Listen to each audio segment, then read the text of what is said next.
In the flickering firelight of forgotten caves, before steel, before scripture, before the first brick of any city was laid, humans were already at war. Not with empires or ideologies, but with nature, with hunger, and often, with each other. This is not the tale you were taught in school. This is the buried truth of survival, of fear, and of a primal hunger that occasionally turned man into meat. Welcome to Prehistoric Shadows. Here we do not shy away from the uncomfortable. We confront it. We stare into the abyss of our ancestors' eyes and ask, what made them human? Today, we unravel one of the oldest, darkest threads in our evolutionary past: cannibalism. A behavior that stains archaeological records from Spain to Ethiopia, across Neanderthal valleys and Homo sapiens' icy frontiers. But this is not just a tale of savagery. It's a study in survival, power, spirituality, and desperation. From ritualistic rites to battlefield butchery, cannibalism in prehistory was not always madness. It was method. It was meaning. So let us return to the frozen forests and howling winds of the Paleolithic, where giants walked and predators didn't always have claws. Let us ask, when food was scarce and enemies near, what separated human from beast? And when survival was on the line, did it matter? Archaeology doesn't lie. It whispers, through splintered bones and soot-stained cave floors. And in places like Gough's Cave in England or El Cedron in Spain, the bones speak of something chilling: cannibalism, not as myth, not as madness, but as method. These were not acts of chaos. They were deliberate. Skulls were not just smashed. They were cleaned, carefully reshaped into bowls or ceremonial vessels. Long bones like femurs were split down the shaft to access marrow, the fatty core that meant the difference between life and death. The marks on ribs, jaws, and joints, not from predators, from stone blades, human blades. This was not scavenging. It was butchery, done with intent and skill. Who were the victims? Sometimes enemies, defeated and consumed to claim dominance. Other times, tragically, they were kin, elders, the weak, or even the brave who chose to be consumed for the tribe's survival. In that brutal landscape, sacrifice took many forms. Cannibalism wasn't always an act of cruelty. It was ritual, a final gift, a return to the group through flesh and fire. In the flicker of torchlight, flesh became fuel, and memory became meat. Cannibalism is often reduced to horror, a final act of desperation in the face of starvation. But for many ancient cultures, it meant something deeper, something sacred. Funeral cannibalism wasn't just a way to survive. It was a way to remember. From Papua New Guinea to prehistoric Europe, consuming the flesh of the dead was an act of love, not desecration. It was believed that through this intimate ritual, the strength, wisdom, and spirit of the departed could be passed on. A father's bravery might live on in his son's bones, a mother's tenderness in her daughter's blood. The dead did not disappear. They were absorbed. To modern minds, that may seem grotesque, but to our ancestors, it was the ultimate honor. A final union before the body returned to earth. A sacred cycle. Flesh to tribe, tribe to memory. But reverence had its shadow. Not all acts of cannibalism were born from grief. Some were rooted in conquest. In war, to consume your enemy was to obliterate them, physically and spiritually. Their gods, their names, their place in the world, devoured. In these moments, death wasn't mercy. It was preparation. When Homo sapiens entered Ice Age Europe, they were not alone. They stepped into the domain of the Neanderthals, a species just as intelligent, just as fierce, and just as desperate to survive. At first, there may have been distance, then uneasy coexistence. But eventually, the silence gave way to blood. This was not a meeting of man and beast. It was a collision between two apex predators. The Cro-Magnons, our ancestors, brought coordination, long-range weapons, and complex group tactics. Neanderthals relied on brute strength, ambush, and up-close encounters. In forests and caves, that gave them the edge. But in open terrain, speed and range ruled. And it was there that the tides turned. When the battles ended, the horror began. Some Neanderthal corpses weren't buried. They were butchered, skinned, dismembered, bones cracked for marrow, flesh stripped clean. This wasn't scavenging. This was processing, deliberate and efficient. These weren't animals. They were kin in the evolutionary chain. But in the Cro-Magnon mind, war didn't stop at victory.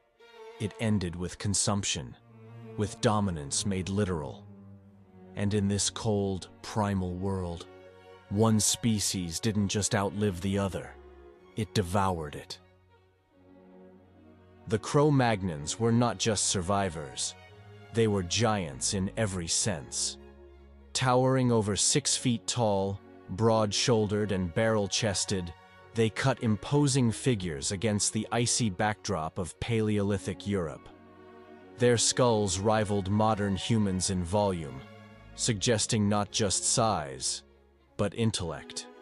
When 19th century scientists uncovered their bones in the caves of France, they weren't sure what they had found. These were not the stooped primitives they expected. These were titans, lost kings of the Ice Age. But they were not brutes. They were artisans of survival. Mammoth ivory became fine-tipped needles and flutes that sang through the cold. Stone became tools. Caves became canvases, painted with red ochre and coal in visions that still whisper across millennia. They buried their dead. They may have worn the bones of their enemies, not as trophies of bloodlust, but as emblems of memory, warning, or power. They stood at the edge of glaciers, firelight flickering in their eyes, crafting more than weapons. They crafted identity. In a world of tooth and frost, they were not prey. They were planners, builders, artists.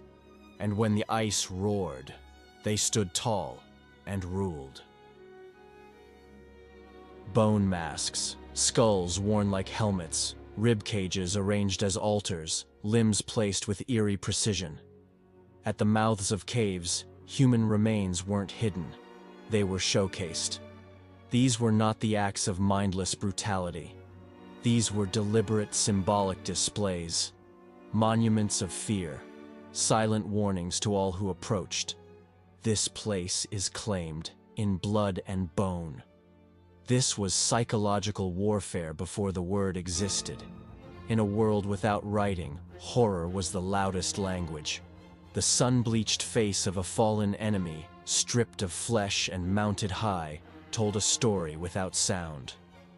We are not prey. We are predators. Cross us, and you join them. To rival tribes, these gruesome displays weren't just intimidation. They were ritual curses, territorial markers, and tests of will. Fear was currency, and the Cro-Magnons spent it wisely. Leadership didn't just rely on strength, it relied on spectacle, on making enemies feel defeat before a spear was ever thrown. Today, we drop leaflets. Then, they dropped skulls. And the battlefield wasn't land, it was the mind. The weapon? Memory etched in bone. Fire was life. But in the Ice Age, it was also war. Beneath layers of ash and soot-stained cave walls, archaeologists find not just evidence of hearths, but of horror. The weaponization of fire was one of early humanity's most devastating innovations. In territorial conflicts, humans didn't always fight face to face. Sometimes they let the flames do the killing. To claim a cave, they didn't storm it. They smoked it out, lighting damp brush at the mouth, turning the air toxic, choking out those inside, coughing, blind, vulnerable. Then came the spears. They burned food caches, sabotaged shelters, scorched hunting paths, to starve out rivals before the first blow was ever struck. Fire became a siege engine, slow, steady, and merciless. And unlike bone clubs or flint blades, fire did not rest. It crackled through the night. It spread terror over hills and through valleys. It was chaos, on command. To wield fire was to wield fear. It made warriors into warlords. Those who mastered it didn't just survive the ice. They commanded it. Because in this cold world, victory didn't always come from the blade. Sometimes it came from the smoke.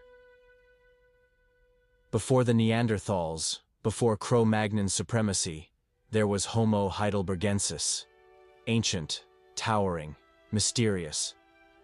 They roamed Ice Age Europe long before language or art, carving their legacy not in words, but in bones. In the dark recesses of Atapuerca, Spain, archaeologists uncovered a chilling truth. 28 individuals, their remains broken, cut, stripped of flesh. These were not the claw marks of predators. They were the clean, deliberate incisions of tools, wielded by human hands. The story their bones tell is not one of chaos, but of calculation. Skull caps removed, femurs split, marrow harvested. This was butchery, systematic and cold. When the great beasts vanished, mammoths, rhinos, horses, and the wind howled through barren steppes, survival demanded a choice. Sometimes the only meat left was each other. But this was not savagery. This was evolution under pressure, a brutal adaptation in a world that offered no second chances. In these shattered bones, we see something terrifying and profound. The earliest blueprint of human logic, where life was preserved not through compassion, but consumption. Cannibalism wasn't a failure. It was the first rule in the playbook of survival. In the Paleolithic world, survival wasn't measured in days. It was counted in calories. Protein wasn't just food. It was fuel. Currency. A daily wager between life and death. Hunting was a gamble. Seasons shifted without warning. Herds moved, sometimes vanishing for months. When they did, desperation crept in, silent and cold. Nothing was wasted. Not then. Brains, marrow, liver, kidneys, organs modern man discards were prized. Fat was liquid gold. Insects, frogs, even snakes had value.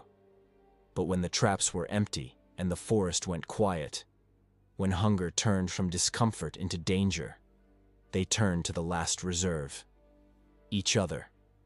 Some bones were buried with care, honored, remembered. Others were scorched, shattered, scraped down to the last fiber. Archaeological evidence reveals a haunting truth. Human remains were treated just like hunted game, butchered with efficiency, consumed with purpose, not out of savagery, out of necessity. To save the tribe, the dead gave again. In this brutal economy, morality wasn't erased, it was recalculated. Survival was the only law.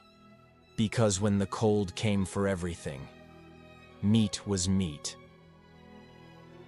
They hunted. They fought. They sometimes fed on their own. But make no mistake, prehistoric humans were not monsters.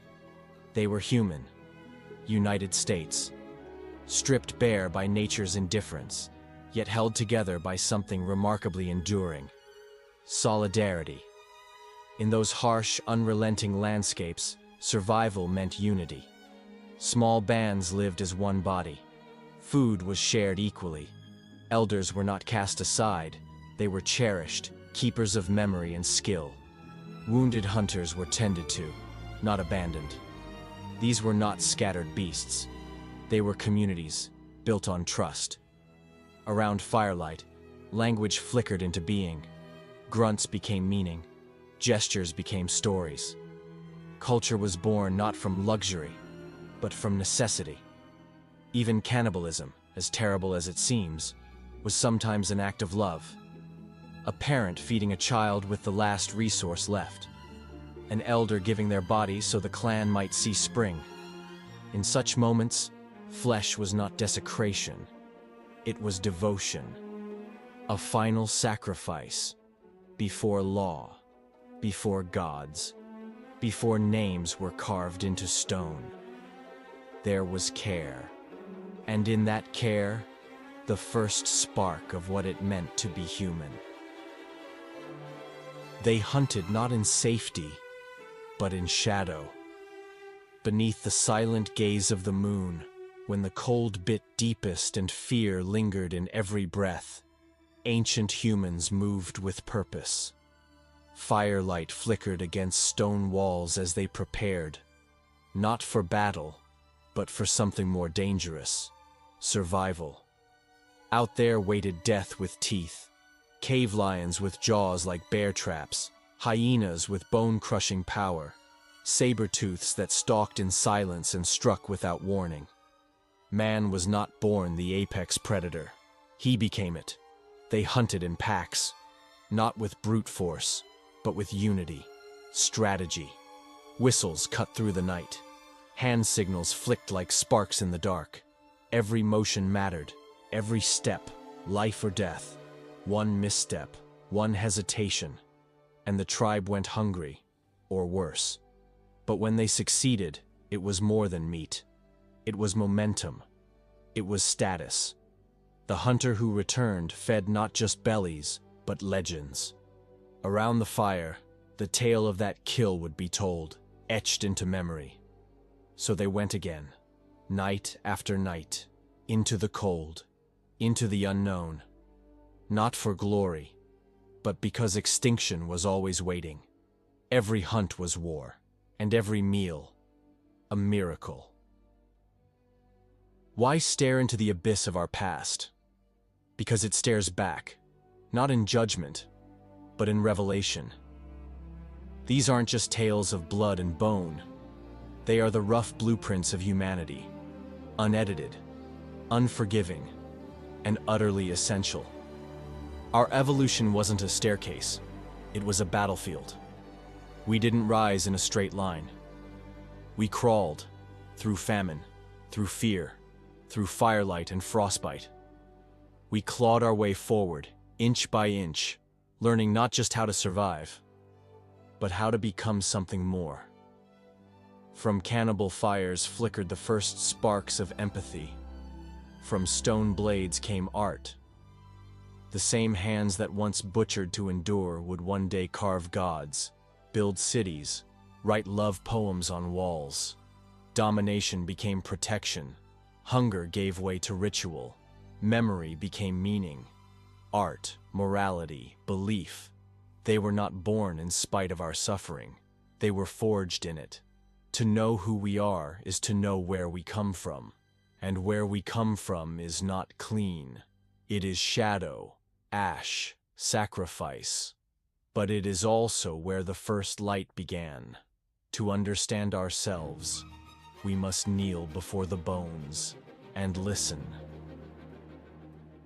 We are the descendants of firebringers, bone breakers, and story weavers.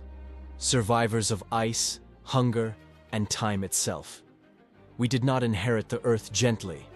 We wrestled it from fang, claw, and cold. Our story is not polished. It's scarred, carved into stone walls and scattered across burial pits and burned landscapes. But the shadows of our past are not stains to be scrubbed away. They are mirrors. And to understand what it means to be human today, we must be willing to look, unflinching, into yesterday's darkness. The hunger, the fear, the rituals of survival. They were not signs of barbarism. They were the raw materials of consciousness. From those desperate fires, we forged memory. From suffering, we shaped meaning. We are not separate from the blood in our story. We are its evolution. At Prehistoric Shadows, we believe truth is rarely easy, but it is sacred and necessary, because only by tracing our path through blood, bone, and ash can we understand how far we've come. If this journey into humanity's forgotten truths stirred something in you, subscribe. Here at Prehistoric Shadows, we confront what history tried to bury. Every week, we uncover a world where monsters were real, and sometimes they were us. Because only by facing the shadows can we step into the light.